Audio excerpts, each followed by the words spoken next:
So when I'm in a soil pit, I look for the structure of the soil, how easily it flakes apart when I put a knife through it. And in this area here where Abby showed that we have a higher salt concentration, it's flaking off more in sheets and in flatter, angular planes. And I don't see a lot of structure in this one at all, which means it's more compacted, it's harder for roots to get through here. It's also harder for moisture to go through this soil. And then when I come over to where we have the alfalfa growing in here, there's some spots that are still having some troubles, but I also see areas that are starting to flake really well, like in this one here. This one here, I'm starting to see structure being built, and that water will infiltrate into this a lot easier than it would into this one. So when you compare the two, where you've had the roots being able to start bringing the soil back to life, and this one here where the soil is still struggling, you can see that if the rain fell onto this, it would have a hard time infiltrating, and you get more ponding and you get more crusting issues.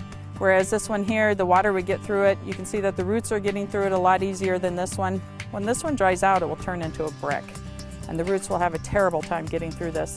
And if the roots can't explore the soil, they can't get the nitrogen, the phosphorus, the potassium that's in the soil, all the nutrients.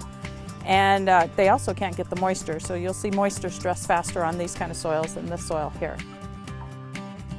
Even the weeds in this type of soil have a hard time going straight down.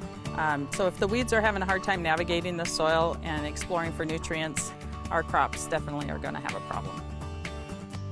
While compacted soil is not good for letting rainwater into the soil because of the tight pore spaces, and it will pond more on top, it is really good at helping waters wick back up through the soil, bringing salts along with them.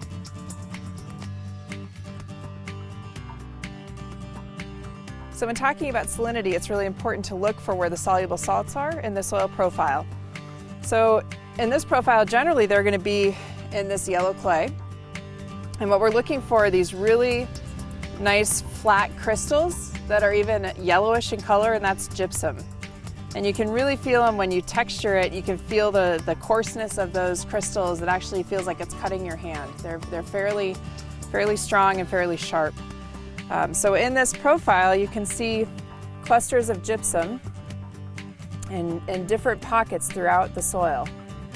So all it takes to get these salts up to the surface is water to come in contact with these salts, dissolve them, and then carry them towards the surface through capillary action. And that's where the water is moving through these tight pore spaces towards the surface.